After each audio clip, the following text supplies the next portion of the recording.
तो गाइस, पिछले कुछ वीडियोस में मैंने कुछ स्पेसिफिक चीज़ों के बारे में बात किया था, जैसे कि बेसिक रूल ऑफ काउंटिंग, कब मल्टीप्लाई करना होता है, कब ऐड करना होता है, different number of possible situations को ढूंढ निकालने के लिए परम्यूटेशन का फॉर्मूला क्या है, प्रूफ क्या है, कॉम्बिनेशन का फॉर्मूला का प्रूफ क्या है, पास्कल्स थ्योरम क्या है, इन सब के बारे में मैंने बात किया था। और ऐसा क्यों है पता है? क्योंकि मैं आज एक बहुत ज़्यादा इंटरेस्टिंग चीज़ करने वाला हूँ। और एक्चुअली इसके बारे में एक्चुअली मैंने हिंट दे दिया था कल ही। एक सेकंड रुको ज़रा, देखो रिकॉर्डिंग ठीक हो रही है कि नहीं। हाँ, बिल्कुल परफेक्ट हो रही है। तो कल मैंने हिंट दिया था इसके बारे में, देखते हैं कितने लोगों ने सही गेस किया। आज मैं पढ़ाने वाला हूँ, प्रूफ करने वाला हूँ बाइनोमियल।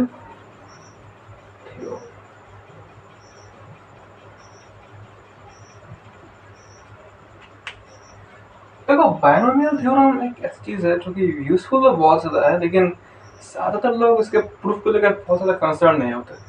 11th में आकर सब लोग मैथमेटिकल डिडक्शन सीखते तो ज़रूर है, लेकिन बाइनोमियल थ्योरम में उसका एप्लीकेशन किस तरह से हो रहा है उसको जानने में ज़्यादा लोग इंटरेस्ट नहीं है। क्योंकि बात वही आती है ना कि हमारा एजुकेशन सिस्टम हमें फोर्स होता है कि हम जस्ट चीज़ों को मेमोराइज करें, उनके एप्लीकेशंस को मेमोराइज करें, जस्ट एग्जाम में जितने अच्छे तरीके से हो सके उतने अच्छे तरीके से आंसर लिख के और फिर हम बस अच्छा नंबर मिल जाए, बस उतने काफ़ी है। चीज़ों को गहराई में समझना कुछ चाहता ही नहीं। खैर, उस बारे में बहुत ज़्यादा बात नहीं करेंगे। आज हम प्रूफ करने वाले हैं बाइनोमियल थ्योरम को। So let us get into it. देखो, बाइनोमियल थ्योरम का स्टेटमेंट क्या है? a plus b whole to the power n equals summation of r equals from 0 to n of ncr times a to the n minus r times b to the r। ये statement है ना, हमें इसी statement को बस prove करना है। अब देखो, प्रूफ किसके रेस्पेक्ट में करना है? ऑब्वियसली n के रेस्पेक्ट में करना है, क्योंकि हमें पहले चेक करना है कि क्या n इक्वल्स 1 पे ये फॉर्मूला ट्रू हो रहा है। अगर हाँ, तो हम नेक्स्ट स्टेप पे जाएंगे। क्या n इक्वल्स m के लिए फॉर्मूला, सॉरी, नेक्स्ट स्टेप में तो हम एज्यूम कर लेते हैं ना कि n इक्वल्स m के लिए ये फॉर्मूला ट्रू है। देन थर्ड स्टेप में हम उस असम्पशन की यूज करके n इक्वल्स m प्लस 1 के लिए इसे प्रूव करते हैं। चलिए वही करता है। पहले बेस केस देख लेता है। Base case n equals 1, a plus b whole to the power n। इसकी वैल्यू कितनी होती है? Sorry, a plus b whole to the power 1। इसकी वैल्यू कितनी होती है? a plus b। ठीक है, देखते हैं क्या ये इस इक्वेशन के राइट हैंड साइड को भी राइट हैंड साइड के साथ भी मैच करता है कि नहीं। देखो, यहाँ पर समेशन दे रखा है r इक्वल 0 टू n तक। अब देखो, n की वैल्यू तो एक ही है, तो आप यहाँ पर समेशन में सिर्फ एक ही टर्म यूज होगा ना, है कि नहीं? एक्चुअली बस दो टर्म होंगे, एक के लिए। चलो इसमें कर देता है।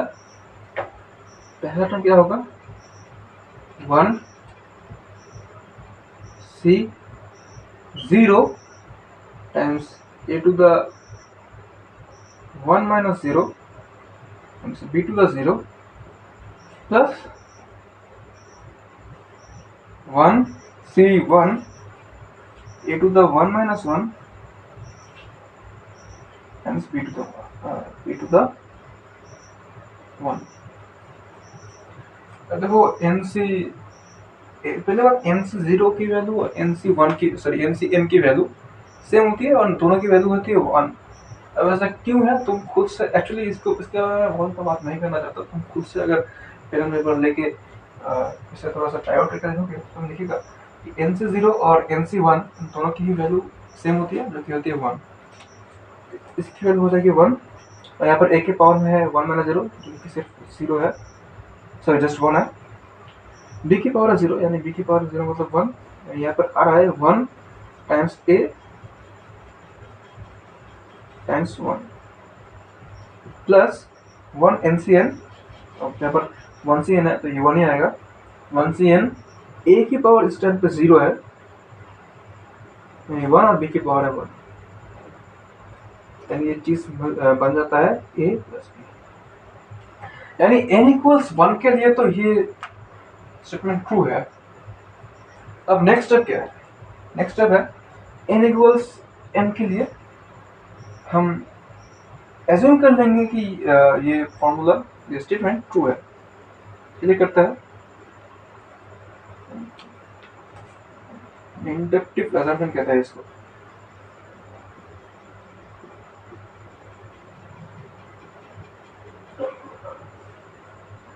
Inductive assumption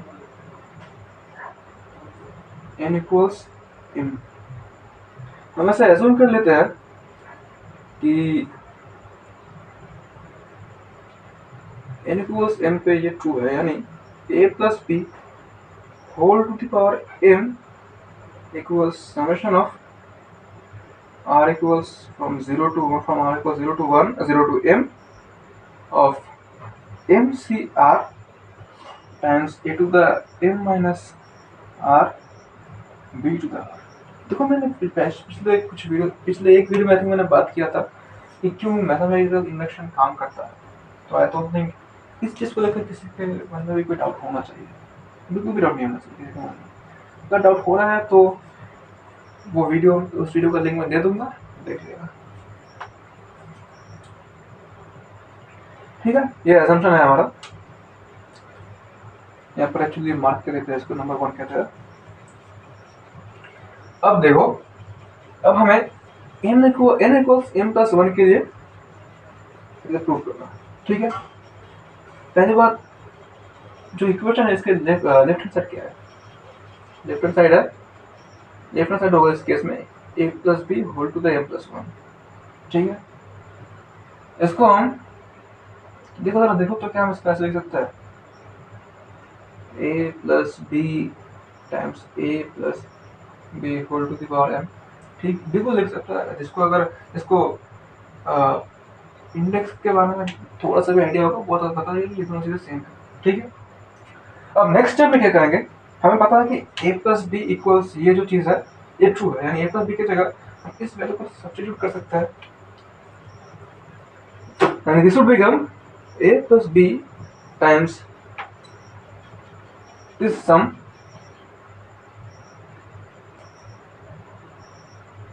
from r equals 0 to m mcr a to the m minus r times b to the power r। ठीक है, अब देखो इस सम को ऐसे ना लिख के काम करता है,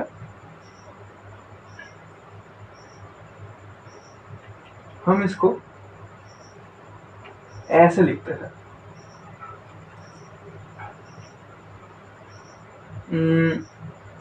mc0 a to the m b to the, sir इसको एक्चुअली इग्नोर कर देता है, b to the 0 को इग्नोर कर देता है, plus mc1 a to the m minus 1 b plus mc2 a to the m minus 2 b square plus so on. अब देखो एक टाइम ऐसा आएगा जब हम यहाँ पर नेक्स्ट टर्म जो होगा वो होगा, I mean actually go so on. यहाँ पर इसके बाद मैं 2 ही और टर्म्स लिखने वाला हूँ, जो कि होने वाला है m c m minus 1 times a की पावर, एक्चुअली इसको यहाँ पर लिख देता है, times, hope you can see it properly, times a की पावर, जितना थोड़ा हट जाऊंगा, a की power m minus of m minus 1, वैसे माइनस अगर डिस्ट्रीब्यूट करते हम, ये बनेगा m माइनस m प्लस 1 और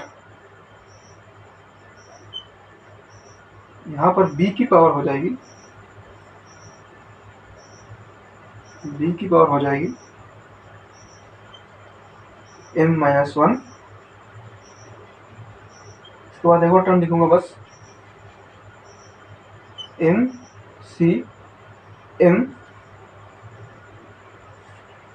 a टू द m-m, यानी ये तो 0 हो जाएगा just, b to the m। अब यहाँ पर अगर मैं a टू द 0 लिख दूँ तो ये टर्म जस्ट 1 हो जाएगा। यहाँ पर सिर्फ हम b टू द m लिख सकते हैं, और यहाँ पर ये दोनों m's कैंसिल हो जाएंगे और बचेगा सिर्फ ऊपर पावर में 1, और a टू द 1 मतलब कितना, जस्ट 1।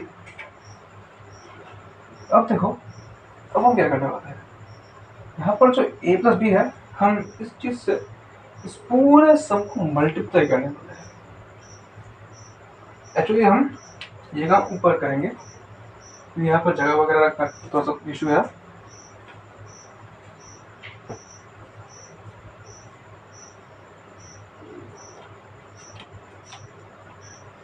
यहाँ से अगर हम आगे बढ़े तो यहाँ पर कुछ चीजें यहाँ से फैक्टर आउट हो सकती है। एक्चुअली कुछ नहीं, बहुत सारी चीजें फैक्टर आउट हो सकती है। यहाँ पर देखो क्या है, MC1 a to the m, ये सब चीजें एक्सपेंड करने के बाद है, आपको पता है MC1 पहले इस कोएफिशिएंट, बाइनोमियल कोएफिशिएंट को इग्नोर कर देते हैं। उसके अलावा देखो क्या है यहाँ पर, इसके लिए मैंने लिखा नहीं है अभी तक। यहाँ पर देखो MCM a b to the m, यहाँ पर देखो MCM-1 a b to the m,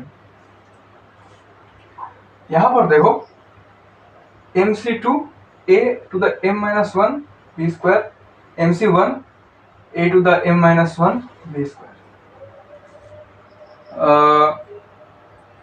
यहाँ पर देखो MC1 a to the m b और MC0 a to the m b। ऐसे सारे के साथ और भी लिख सकते हैं यहाँ पर। जैसे कि यहाँ पर अगर मैं नेक्स्ट टर्म लिखूँ तो यहाँ पर होगा MC3 a to the m-2 b का क्यूब। यहाँ पर देखो ये बाइनोमियल कोएफिशिएंट इग्नोर कर दो तो बाकी का पार्ट, बाकी जो वेरिएबल वाला पार्ट वो सेम होता है। a टू द m-2 यहाँ पर ऑलरेडी है और यहाँ पर b क्यूब भी है, ठीक है। तो ऐसा में सारे के सारे टर्म्स के लिए एक चीज ऐसे होने वाली है कि मतलब ये वेरिएबल वाला पार्ट है वो 2 बार रिपीट होने वाला है अगर हम बाइनोमियल कोएफिशिएंट को इग्नोर करते हैं तो, सिवाय एग्जैक्ट पहले वाला का और एग्जैक्ट आखिरी वाले के। MC0 a to the m+1 और MCM b to the m+1, ये दोनों टर्म्स खुद ब खुद एग्जिस्ट करने वाला है, a टू द m+1 और b टू द m+1। बाकी सारे के सारे टर्म्स के लिए जो वेरिएबल है वो 2 बार रिपीट करने वाला है, ठीक है। अब इसका मतलब है हम इसको ऐसे लिख सकते हैं, a to the MC0 a to the m+1 plus यहाँ पर इसे ऐसे लिख सकता है a to the mb of MC1 plus यहाँ पर देखो क्या है, ये आ गया ये MC0 प्लस इस वाले टर्म की तरफ देखो MC2 a to the m-1 b का स्क्वायर, सॉरी MC2 तो अंदर जाएगा, a to the m-1 b का स्क्वायर और अंदर है, अंदर आने वाला है MC2 और यहाँ पर MC1 प्लस MC1 प्लस इसका नेक्स्ट वाला टर्म क्या होगा, a to the m-2 b का क्यूब और ब्रैकेट के अंदर आ जाएगा यहाँ से MC3 प्लस होगा इसके साथ ऐसे देखो MC2 या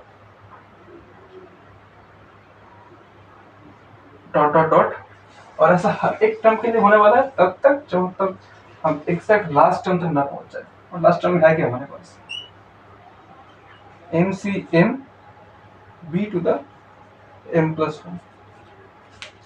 ठीक है। अब पिछले वीडियो में मैंने तुम लोगों को पास्कल्स थ्योरम सिखाया था। इसके हिसाब से अगर यहाँ पर लिख देता है, इसके हिसाब से M C R plus M C R minus 1 is just m plus 1 of CR। This is the Pascal's theorem.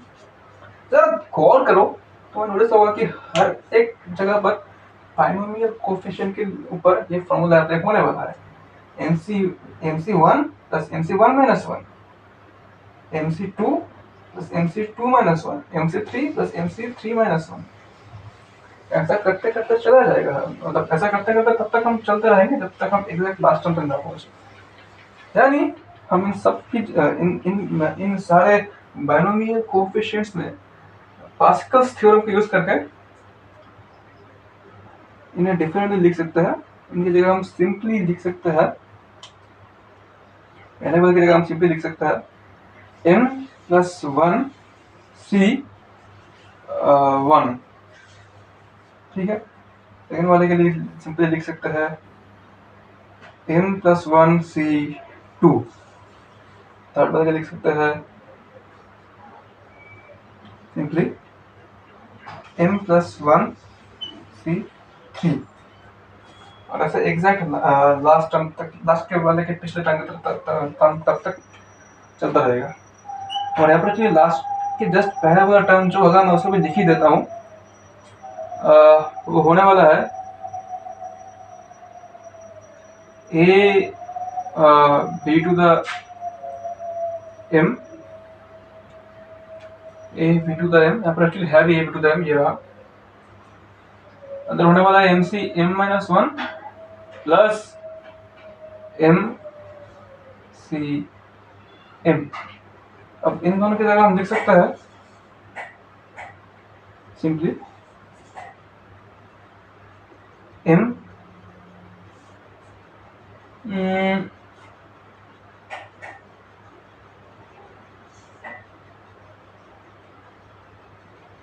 हाँ सिंपल लिख सकते हैं इसकी जगह m प्लस, मैं ढूंढ रहा था कि वो टर्म कहाँ गया यहाँ पर, m plus 1 cm।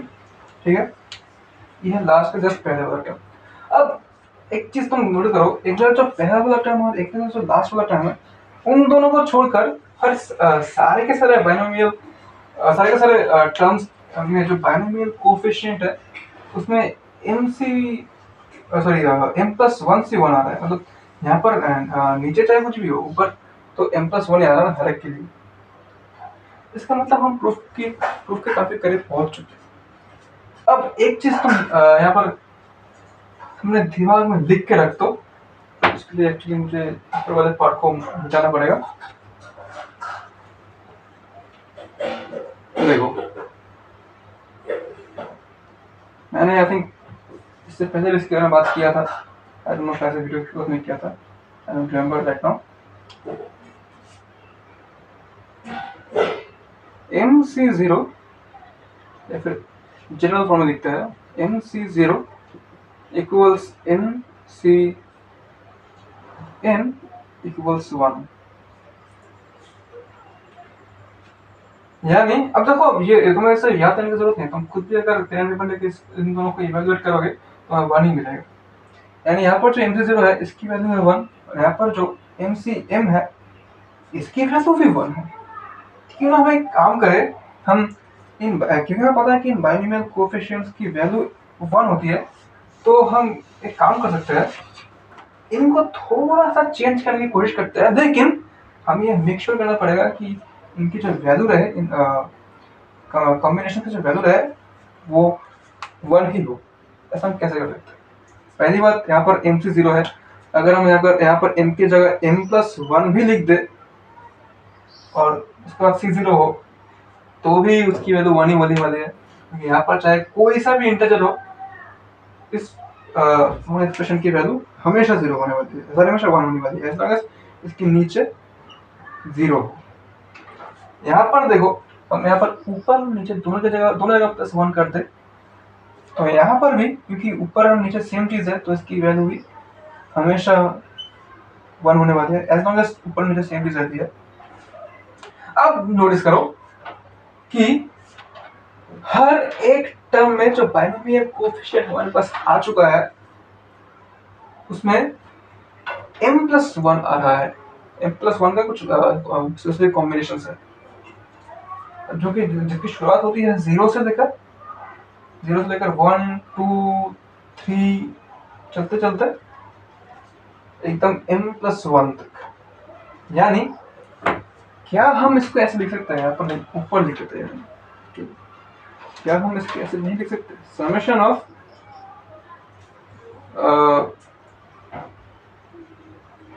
m+1 CR times. तो यहाँ पर देखो, यहाँ पर अगर हम b की पावर 0 मान ले, क्योंकि b है नहीं तो सिंपली हम b की जगह b की पावर 1 मान सकते, 0 मान सकते हैं। यहाँ पर भी सेम केस, यहाँ पर हम a की पावर 0 मान सकते हैं। तो हम यहाँ पर लिख सकते हैं m+1 CR a to the m+1, यहाँ पर m+1 माइनस r, यहाँ पर पहले टर्म में हम अगर देख सकते हैं r की वैल्यू यहाँ पर भी 0 है और b की जगह पे भी 0 है। सेकंड टर्म में एक कम हो रहा है क्योंकि यहाँ पर r की वैल्यू एक बढ़ी है, यहाँ पर r की वैल्यू 1 है, b के पावर में 1 है और यहाँ पर a के पावर से भी एक कम हुआ है। m+1 minus r times b to the r, where r ranges from 0 to m+1। और ये रहा हमारा proof of the famous binomial theorem. Hopefully तुम्हें कुछ भी समझने में कोई भी दिक्कत नहीं आया होगा। आज की वीडियो को यही एंड करता है, अगले वीडियो में फिर मिलेंगे। एंड तब तक के लिए keep watching, keep learning actually.